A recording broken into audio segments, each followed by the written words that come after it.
الرجیم بسم اللہ الرحمن الرحیم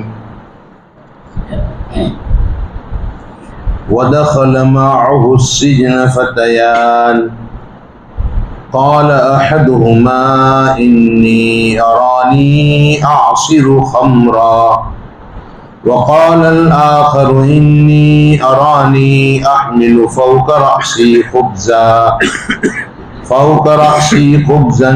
تأكل الطير منه نبئنا بتأويله إنا نراك من المحسنين۔ حضرت یوسف علیہ السلام کے ساتھ دو اور جوان کو بھی قید کیا گیا تھا، جیسے کہ کل میں نے بتایا۔ اصل میں ایک بادشاہ کا باورچی تھا اور دوسرا ساقی تھا، شراب وغیرہ پانی پلانا۔ کسی نے بادشاہ کو مارنے کی سازش کی تو اس نے ان دونوں کو استعمال کرنا چاہا، چنانچہ رشوت دے کر یہ کہا کہ تم کھانے میں زہر ملاؤ، تو اس نے قبول کر لیا، پیسے لے کر زہر ڈال دیا اندر۔ اور جو ساقی تھا اس سے کہا گیا کہ تو بھی اندر زہر ڈال، اس نے انکار کر دیا۔ اب بادشاہ کے سامنے کھانا آیا تو ساقی نے کہا اس کو مت کھانا، اس میں زہر ہے۔ اب ایک رازدار تھا اور ایک گنہگار تھا۔ ساقی کو کہا پہلے تم پیو، تو اس نے پیا تو کچھ نہیں ہوا، اندر کچھ نہیں تھا۔ باورچی سے کہا کہ اس کو کھاؤ، اس نے کھانے سے انکار کر دیا۔ تو یہ جانور کو ڈالا گیا، وہ مر گیا۔ اس کا مطلب یہ ہے کہ اس میں زہر ہے۔ دونوں کو بیچ دیا گیا جیل میں۔ بعد میں دیکھیں گے، ابھی دونوں جاؤ۔ ایک نے راز پہلے سے نہیں بتایا اور دوسرے نے مارنے کی کوشش کی۔ اب دونوں نے خواب دیکھا۔ حضرت عبداللہ ابن مسعود رضی اللہ تعالیٰ عنہ فرماتے ہیں کہ خواب باپ کچھ دیکھا نہیں تھا، انہوں نے خواب بنا لیا تھا۔ اور بعض فرماتے ہیں نہیں، خواب دیکھا تھا۔ ایک جو ہے انگور سے شراب نچوڑ رہا ہے۔ انگور سے شراب نہیں نچوڑا جاتا، رس نچوڑا جاتا ہے، لیکن چونکہ رس سے شراب بنتی ہے اس لیے اس کو کہا گیا۔ اور دوسرے نے خواب دیکھا تھا کہ روٹی کا ٹوکرا اس کے سر پر ہے اور کوے آ کر اس روٹیوں کو نوچ رہے ہیں۔ دونوں پریشان تھے اور حضرت یوسف علیہ السلام کی عادت تھی کہ جیل کھانے میں جو بھی پریشان ہوتا تھا اس سے ملتے تھے اور تسلی دیتے تھے۔ یہ بھی بڑی چیز ہے کہ مسلمان کو دیکھیں کہ وہ پریشان ہے، غمگین ہے، تو تسلی کے کلمات کم از کم کہیں۔ حدیث میں آیا ہے کہ ہنستے ہوئے دیکھیں تو دعا کریں کہ اللہ تعالیٰ آپ کو ہنستا رکھے، اضحک اللہ سنک۔ اور غمگین دیکھیں تو اس کا حال چال پوچھے، تسلی کے کلمات کہیں۔ ہمارے یہاں الٹا ہو گیا ہے، ہنسیں دیکھے پہلو وہ ہنستا ہوتا ہے کہ کروں جو ہے انہیں، غمگین ہو تو خوش ہوتے ہیں۔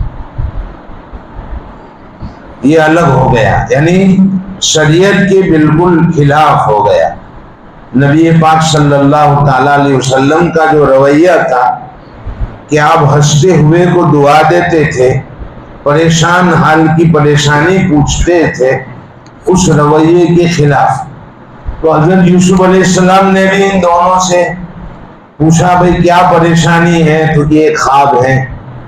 یوسف علیہ السلام نے فرمایا کہ تمہارے گھر سے جو کھانا آئے گا اس کے آنے سے پہلے میں تم کو خواب کی تعبیر بتلا دوں گا، یا میں روزانہ ان کو بتلاتا رہتا ہوں کہ گھر سے کیا کھانا آنے والا ہے. تو کبھی کبھی شیخ یا استاذ اپنے شاگردوں سے ایسی بات کہیں جس سے ان کو یقین آئے تو ایسا کہہ سکتا ہے.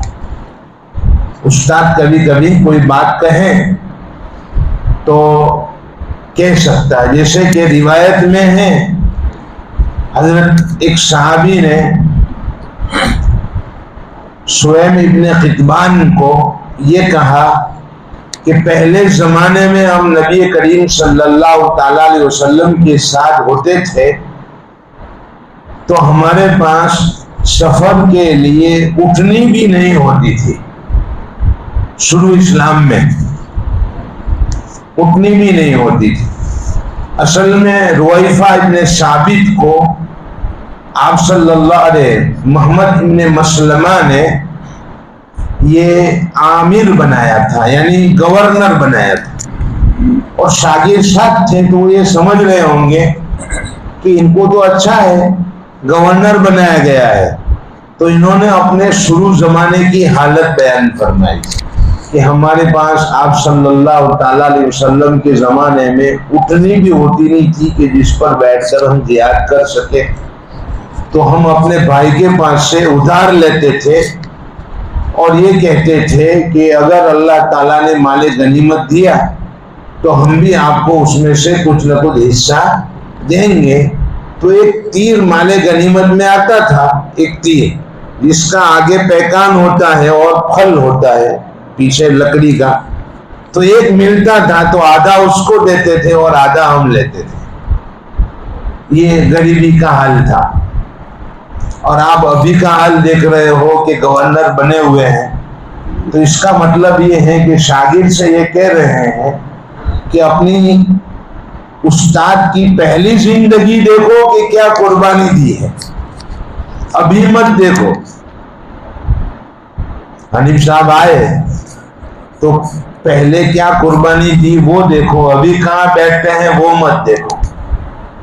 ہم جب مدرسے میں پڑھانے گئے تو سرے سے کلاس روم ہی نہیں تھا کہ جس میں بیٹھ کر پڑھا سکے.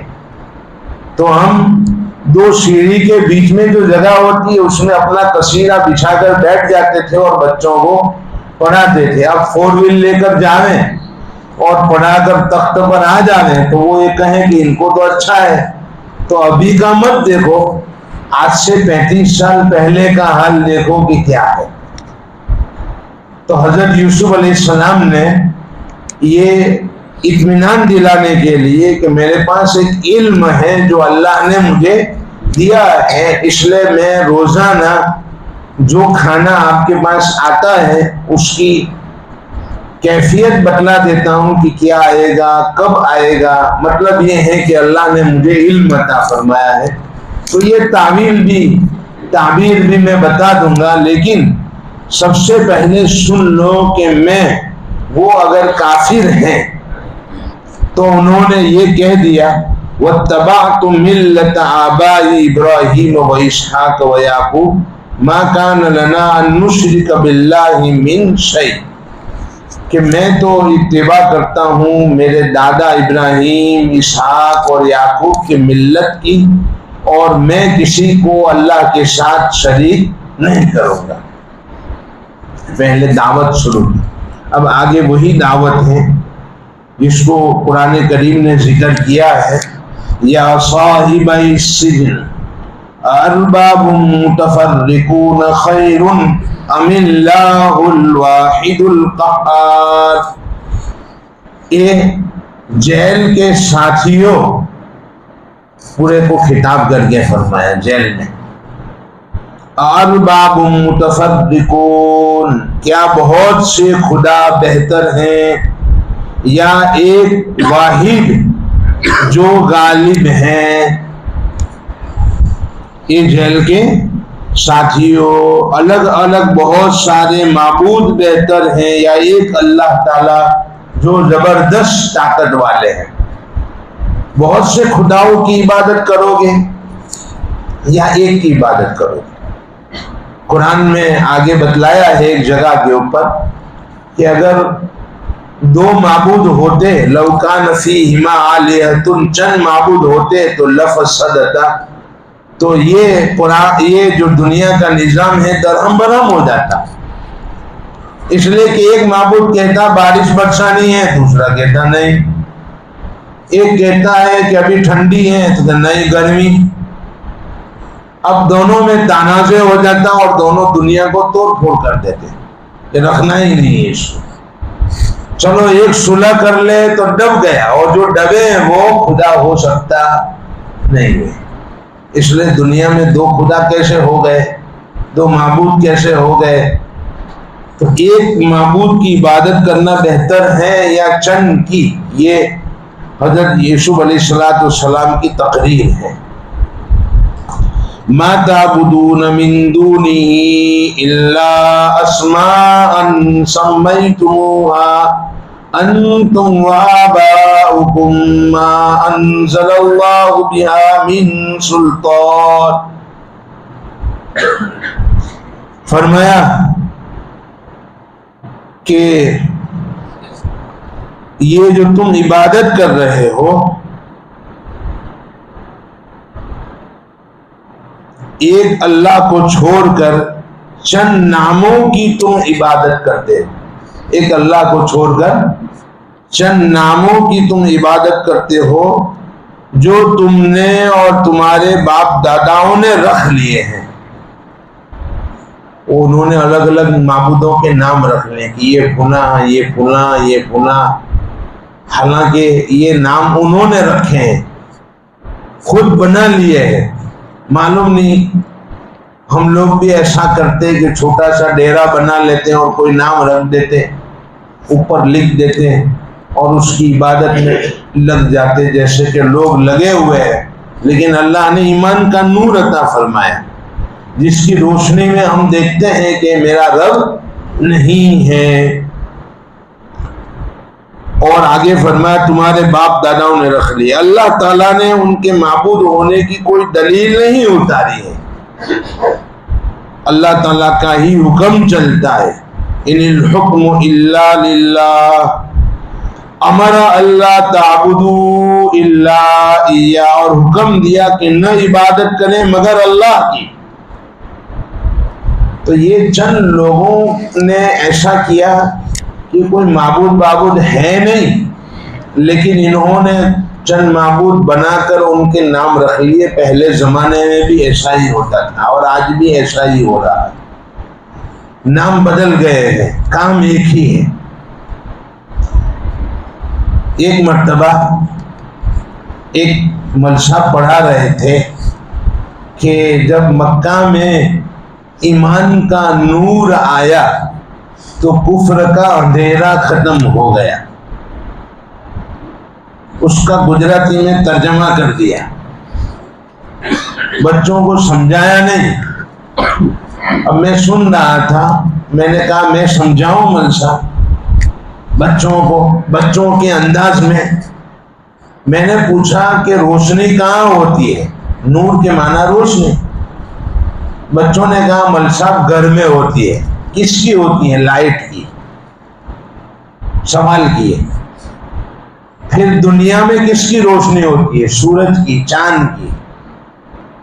اچھا، اور مکہ میں ایمان کا نور آیا، ایمان کی روشنی آئی مکہ میں، چاند کی نہیں، سورج کی نہیں، لائٹ کی نہیں، ایمان کی.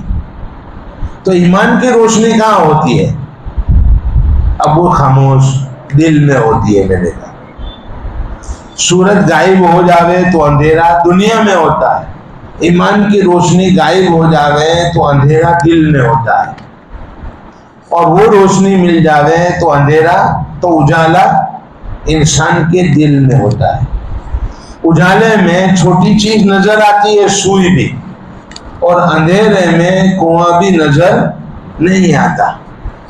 اگر ہمارے دل میں ایمان کی روشنی ہے تو اس روشنی میں چھوٹی چیز بھی نظر آئے گی، اور اندھیرا ہوگا کفر کا تو چھوٹی چیز نہیں بڑی چیز بھی نظر نہیں آئے گی۔ یہ سمجھایا میں نے۔ پھر کہا کہ آپ کو ایمان کی روشنی دیکھنی ہے، تم سب کے دل میں ہے۔ کہاں دیکھنی ہے آج؟ برسا کون ہم دیکھیں گے؟ انگلی اٹھا۔ میں نے کہا تم نے بدھ دیکھا ہے فوٹو جس پر ہاتھ چڑھا ہو؟ کہاں دیکھا ہے مل صاحب؟ میں نے فلاں ڈاکٹر کے یہاں دیکھا تھا، بچے نے تھا، وہ اس کو پونتا تھا کہ ہاں اگربتی کر کے پونتا تھا۔ وہ ہمارا رب ہے؟ کہا نہیں ہے۔ اس ڈاکٹر کو کیوں نظر نہیں آیا اور آپ کو کیوں نظر آ گیا کہ ہمارا رب نہیں ہے؟ دیکھو اس کے دل میں اندھیرا ہے، اس لیے اس کو یہ نظر نہیں آیا، وہ اس کو پوننے لگا، اور اللہ نے ہم کو ایمان کا نور عطا فرمایا۔ اس روشنی میں ہم دیکھتے ہیں، لائٹ پڑتی ہے کہ یہ میرا رب نہیں ہے۔ یہ اللہ کا احسان ہے کہ اللہ نے ہم کو ایمان کی روشنی عطا فرمائی، یہ فہم عطا فرمائی، ورنہ ہم بھی پجاری ہوتے۔ تو یہ چند نام رکھ لیے ہیں انہوں نے جس کی عبادت کرتے ہیں۔ حضرت یوسف علیہ السلام نے تقریر میں یہ فرمایا، ذالکت، اور ما انزل اللہ بہا من سلطان، اس پر کوئی دلیل بھی نہیں ہے۔ بارش برسانے کا رب یہ، علم دینے کا رب یہ، انہوں نے یہ سب تقسیم کر دیا ہے، تو اس پر کوئی دلیل ہے؟ کوئی دلیل اللہ نے اتاری نہیں ہے۔ ان الحکم الا للہ، یہ فرمایا حکم اللہ کا چلتا ہے، بارش ہو علم ہو اللہ ہی دیتے ہیں، اللہ ہی سے چلتا ہے۔ امر اللہ تعبدوا الا ایاہ، اور حکم دیا کہ نہ عبادت کریں مگر اللہ کی۔ ذالک الدین القیم، یہ سیدھا دین ہے، ولکن اکثر الناس لا یعلمون، لیکن اکثر لوگ جانتے نہیں ہیں۔ اب حضرت یوسف علیہ السلام نے یہ تقریر کرنے کے بعد وہ خواب بتایا، خواب کی تعبیر، پہلے تھوڑی سی دعوت، اب خواب بتایا۔ یا صاحب السجن اما احدکما فیسقی ربہ خمرا، اے جیل کے ساتھی ہو، تم میں سے ایک تو بادشاہ کو شراب پلائے گا، یعنی زندہ رہے گا، وہ اس کی نوکری واپس ملے گی۔ کون وہ نہیں بتایا، دونوں میں سے ایک۔ وَأَمَّا الْآخَرُ فَيَسْلَبُ فَتَأْكُلُ الطَّيْرُ مِنْ رَأْسِهِ، اور دوسرا جو ہے اس کو سولی پر چلایا جائے گا اور اس کے گوشت کو کوے کھائیں گے۔ دونوں میں سے ایک بادشاہ کو شراب پلائے گا اور دوسرا سولی پر چڑھایا جائے گا۔ کون وہ نہیں بتایا، تاکہ جس کا نمبر سولی کا ہو وہ غمگین ہو گئے، اطمینان کے، شاید اس کا نمبر ہو، شاید میرا نمبر ہو۔ قضی الامر الذی فیہ تستفتیان، یہ فیصلہ ہو چکا ہے، یہ سولی پر چلا دیا جائے گا، دوسرے کو نوچ کر کھائیں گے۔ جو بات تم پوچھ رہے ہو اس کا فیصلہ کیا جا چکا ہے، جو بات تم پوچھ رہے ہو اس کا فیصلہ ہو چکا ہے۔ ان دونوں نے کہا ہم تو مذاق کر رہے تھے، ہم نے کوئی خواب نہیں دیکھا تھا۔ حضرت عبداللہ ابن مسعود کی روایت، تو حضرت یوسف علیہ السلام نے فرمایا اب تو فیصلہ ہو گیا، یہ فیصلہ اللہ کی طرف ہو گیا، اب ایسا ہی ہوگا، ایک تو ایسا ہوگا جس کو مارا جائے گا، سولی پر چڑھا جائے گا، اور ایک بادشاہ کا ساتھی بنے گا۔ اب حضرت یوسف علیہ السلام نے یہ تو خواب کی تعبیر بتلا دی، لیکن ان کے گمان میں تھا کہ کون بچے گا کون جائے گا، یہ حضرت یوسف کو معلوم تھا، اور ہم بھی ظاہر سے معلوم کر چکے ہیں کہ جس نے شراب نچوڑتی ہوئی دیکھی تھی وہ بچے گا، اور جس نے ٹوکرے میں روٹی کو نوچتے ہوئے کووں کو دیکھا تھا وہ جائے گا، سولی پر چڑھایا جائے گا۔ وقال الذي ظن انه ناج منهما اذكرني عند ربك فانساه الشيطان ذكر ربه فلبث في السجن بضع سنين۔ وقال الذي، حضرت یوسف علیہ السلام نے ان دونوں میں سے جس کے بارے میں خیال تھا کہ وہ چھوٹ کر جانے والا ہے، اس سے یوسف علیہ السلام نے کہا جب تو چھوٹ کر جاوے تو تیرے رب سے، تیرے مالک سے یعنی بادشاہ سے میرا تذکرہ کرنا کہ ایک بے گناہ قیدی اندر پڑا ہوا ہے، دیکھو میں نے احسان کیا تیرے ساتھ، تو ایک احسان کا معاملہ میرے ساتھ کرنا کہ بادشاہ کو یاد دلانا، وہ بھول چکے ہیں کہ کوئی بے گناہ بھی اندر پڑا ہوا ہے۔ فَأَنْسَاهُ الشَّيْطَانُ ذِكْرَ رَبِّهِ، شیطان نے ان کا ذکر بھلا دیا، وہ بھول گیا، وہ چھوٹ گیا تو خوشی میں بھول گیا، اور شراب پلانے لگا بادشاہ کو، وہی کام وہی نوکری مل گئی۔ چند سالوں تک حضرت یوسف علیہ السلام پھر جیل میں رہے، بضع سنین، 7 سال، اس کے بعد 7 سال اور جیل میں رہے۔ جبرائیل امین علیہ السلام آئے اور پوچھا یوسف علیہ السلام سے کہ آپ کو کس نے پیدا کیا؟ پہلے تو جبرائیل آئے، یوسف علیہ السلام نے کہا ہمارے غریبوں کی بستی میں آج کہا اللہ آپ کو سلام کہتا ہے، نبی تھے نا، کہا کہ آپ کو کس نے پیدا کیا؟ اللہ سوال کرتے ہیں، کہا اللہ نے۔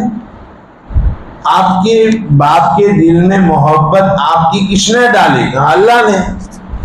کنویں سے نجات کس نے دی؟ کہا اللہ نے۔ پھر آپ کو اعزاز اور اکرام کے ساتھ کس نے رکھا؟ یہ سوالات ہوتے رہے۔ تو پھر اللہ پوچھتے ہیں کہ جیل سے خلاصی کے لیے آپ نے اس کو واسطہ کیسے بنایا؟ اب چند سال رہو، بضع سنین، سمجھ میں آ رہی؟